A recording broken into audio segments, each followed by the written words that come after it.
What's up, everyone? Welcome to this day in Philly Sports History for October 22nd, 2024. I'm your host, Jim Montgomery. Welcome to a Tuesday edition of the podcast. It is Tuesday, so it's time for a little motivation / positivity. And for this quote today, I don't have a ton of talk up after. It's just one of those quotes that just really makes you think and wonder. And I've talked before about Mark Manson. He's the author of The Subtle Art of Not Giving an F, and great book. I follow him on Twitter. I subscribe to his newsletter. So this came up in his newsletter this week, and the quote is, it's part of a larger quote, but choosing what to pursue is more important than choosing how to pursue it. Make sure you're facing the right direction before you start running.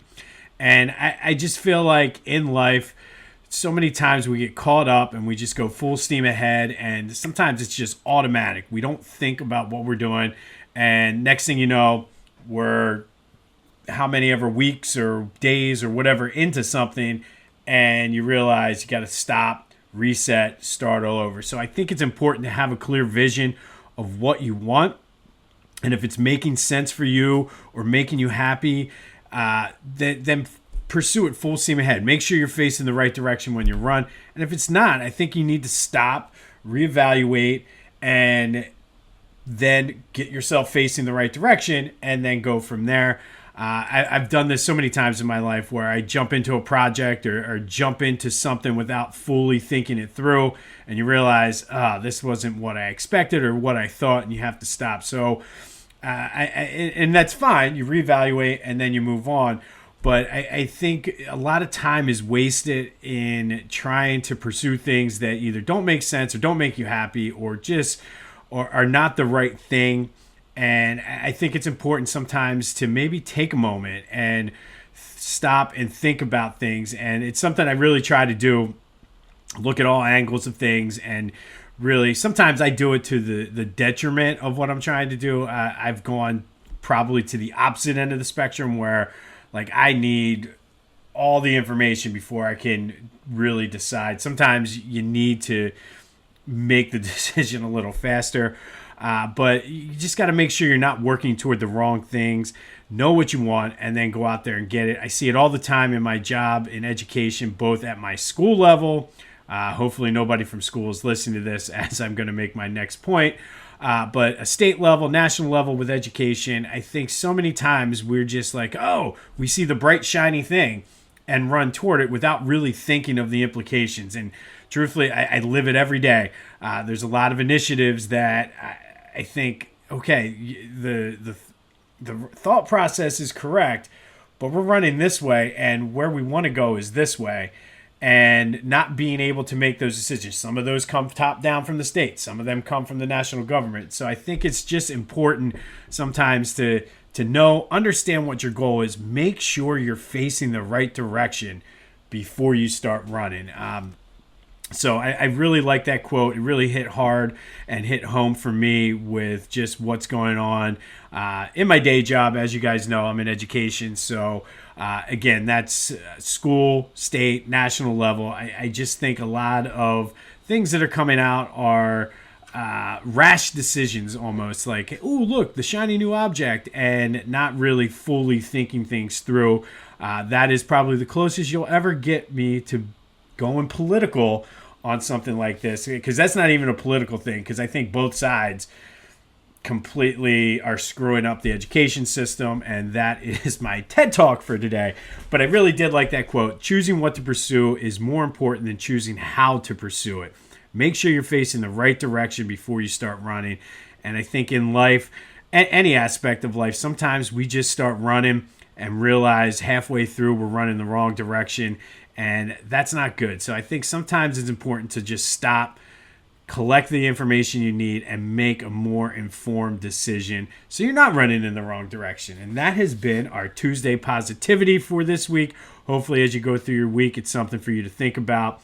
But like I said, I think that was just a very eye-opening thing, because in many aspects of my life, I feel that I've run the wrong direction before I realized that's not really what I'm trying to pursue. So hopefully you can take something from that for your Tuesday motivation. Some quick housekeeping notes. First, if you're hearing a loud noise in the background, I'm not sure. I think my laptop is about to die, so I might be in the market for a new laptop, but I'm going to start researching and doing everything I need so I don't make a purchase and then find out it's the wrong purchase. Also, if you are listening on Google Podcasts, or usually listen on Google Podcasts, for some reason there's been issues with the podcast and syncing with YouTube. 3 or 4 days recently, it hasn't posted. There's some days where, despite the fact I have the settings set to public, it's posting as private. So I apologize for that. I have a ticket into YouTube, or Google, I should say, to try to fix that. So I apologize for any confusion. And I always say, I try to give you factual, true information to the best of my ability. Sometimes I mess up. Yesterday, I said the score of that Game 5 of the 2009 NLCS was 10-2 when it was, in fact, 10-4. Either way, Phillies won their second straight, but I always want to make sure the numbers, the stats, and the facts are correct. So it was 10-4. The Phillies beat the Dodgers, not 10-2. Be sure to follow me on social media, Jimbo_Mont at Twitter and TikTok, at Philly Jimbo on Instagram. Subscribe to the YouTube channel. That's the best way, because I know that's my main, between that and posting on Spotify, those are the two things I always post on, and then Spotify sends it out to wherever you get your podcast, but the YouTube video will always be there, and that is Jimbo_Mont. And then spread the word. I've been saying it, but a lot of the listeners here has been word of mouth, and I truly, truly appreciate it. So just spread the word. If you're enjoying it, likely someone else is as well. And then the Philadelphia Sports Hall of Fame induction ceremony is fast approaching, November 7th. All the information you need is in the description as far as inductee bios, ticket information, if you want to be a sponsor, all of that is in there. I know a few of you have reached out to donate and be a sponsor, so we truly, truly appreciate that. But all of that is in the description. And we will be starting the 2024 induction class to the Philadelphia Sports Hall of Fame spotlights tomorrow. We'll just go through an alphabetical list, but it's a great, great class this year. All right, let's start with a recap of yesterday's question of the day. I asked you, who was the GOAT of the game? No surprises at all. 85% of you. We broke a record yesterday, by the way, for the amount of people that voted. 85% of you agreed that it was Saquon Barkley. No argument for me there. That was the Saquon Barkley game. So hopefully they're able to kind of keep that running. No pun intended there. But thank you, as always, for participating in the question of the day. There will be another one here later in the show. The number for the Back to the Future voice and text line, 267-495-8531. Get anything Philly sports related off of your chest, including the question of the day. All right, so let's start with kind of wrapping up this game against the Giants before we get into some of the news. And a couple stats I saw. The first, I'll give credit to Elliott Shores Park for this. And he posted this on his Twitter, but the Eagles are 19-5 when Jalen doesn't turn the ball over. I believe that's since 2021, since he became the starter. And I really feel like that's one of those duh moments, but it's really key to know that 19-5 when he doesn't turn the ball over. We've seen it the past 2 weeks. They haven't necessarily been the prettiest games, but he's been clean with it, hasn't turned it over, and they've won both games. So it really, I firmly believe that a run is coming here. And I said they were teetering between going on a losing streak or a winning streak. And I could totally see them running off a couple more games here in a row. And I know a lot of folks yesterday were like, yeah, they won 2 games, but it was against the Giants, who are terrible, and the Browns, who are terrible. And while that is true, you got to look at the execution, specifically on defense. And yes, those offenses are not good offenses. We saw that really last week. Daniel Jones is just terrible. And I will take any chance I can to say he's just not a good quarterback. He's absolutely terrible. But I think what's important is the fact that they're executing the way they should, and I think it's building confidence. They're very young, and they're starting to get a little bit of a swag going about them. And I think, are they going to shut out the Bengals and other good teams? No. However, doing things the right way and kind of working through what their issues were before the bye, I think is important. Because going back to the preseason prediction I said they were going to struggle on defense in those first 4 games. Now, they played well against the Saints. They didn't play that bad minus that last drive against the Falcons. And honestly, I feel as though if Saquon catches that pass on 4th down, the Eagles are 5-1, and we're having a whole different conversation about this team right now. So I think there are a lot of good things in place. Yes, they were against bad teams, but I think that is the confidence builder, the confidence boost. And now this is going to be a big test this week against the Bengals, especially in Cincinnati. But I'm feeling good about what I'm seeing from this defense because they have the talent.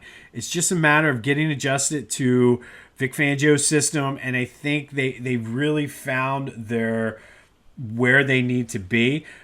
Obviously a big test, but I think that building confidence against those teams, I mean, it's no different than in college football when teams schedule cupcakes to kind of have a get-right game. I think coming out of the bye, having the Browns and the Giants, let's face it, 2 cupcakes, get-right game for the Eagles going into this next stretch against somewhat tougher opponents. I mean, the Bengals are not world beaters right now, but preseason they were a playoff pick to make the playoffs in the AFC. So it's a good test, but I think where they're at, I think it's a good stepping stone and building block, and I feel as though a run is coming.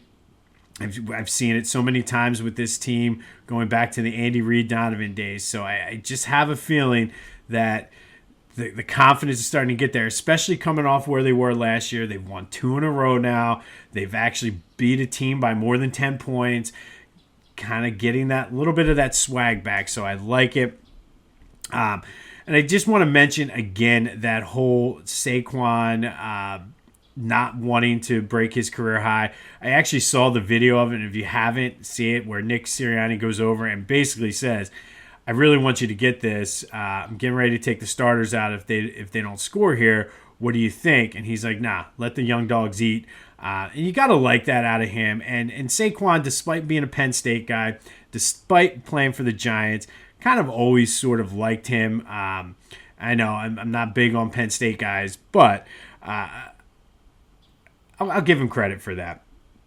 All right, that does lead us into today's question. Oh, quick notes.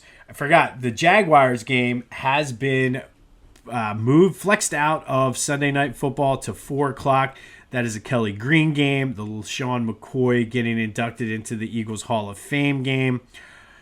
I don't know. I mean, I think that's more on Jacksonville than it is the Eagles, but it's kind of one of those things. I think they put the Colts Vikings, and I mean, to be honest, I'd rather watch the Colts Vikings than Eagles Jaguars myself. And then for next week, the Eagles did open as 3-point underdogs for now. I do expect that line to come down, but that pretty much means it's a pick'em game. They're giving the Bengals 3 points for being at home, so certainly a winnable game, but we'll have more on that as the week goes. Now to the question of the day.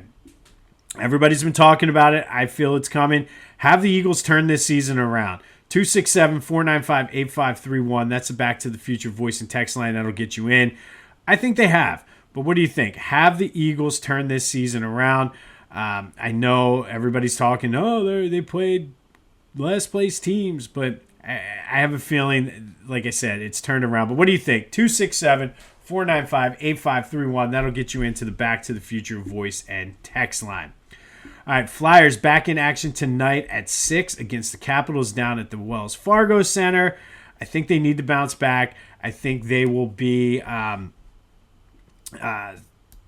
more rested. They've slept in their beds, things like that. I expect more high energy out of the Flyers tonight. Sixers open the season tomorrow against our old pal Doc, and it's time for our final Sixers preview segment. The prediction for the season. And I've seen these numbers as low as 49.5, as high as 52.5. Their win totals for the season. DraftKings has it as 52.5. I think that's a high total. However, if they stay healthy, I think they can win 52, 53, 54, 55 games. I've seen some projections having them as much as 60. I think that's a stretch. But it's hard to pick what this team is going to do this year because of the unknown of how the back-to-backs are going to play, how healthy they're going to be, all of that. And I do feel if everyone stays healthy, that number goes over. And that includes playing the back-to-backs and things like that. Realistically, I don't know. And it's going to be sort of a cop-out answer here, but I think they win anywhere between 46 and 54 games. I mean, I know that's a big spread, but a lot is going to come down to the health. I can see them finishing anywhere from 7th to 2 or 3 in the East, depending on how things break. So it's one of those things. I just don't know where to go with this team. I think realistically, probably like a 48, 49 win season is feasible. I've talked about, I think Tyrese is going to step up. I think because of the way they're going to manage things, I think they'll stay relatively healthy. I think you're going to see a different Joel Embiid than what we've seen. I think he's going to be focused on really trying to stay healthy. I know once he gets into the heat of battle, he's probably just going to go out and be Joe. But that's where Nick Nurse and Daryl Morey need to come in with the load management. I am going to go on record, though, and say they finally break out of the second round this year. I think they're going to be focused. I think their sights are set on April and the playoffs starting. I do think they're going to get a top three or 4 seed, but I think they're legitimately probably the second best team in the East behind Boston if everyone is healthy. And I think it might be a stretch to think everybody's going to be healthy all year and they'll get the 2 seed, but I'm going on record. 3 seed, they get out of the second round and make it to the conference finals.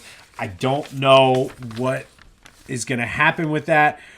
Once they get that monkey off their back, though, who knows? And then once you get to the conference finals, it really is. I think the Celtics should be there. They're the better team.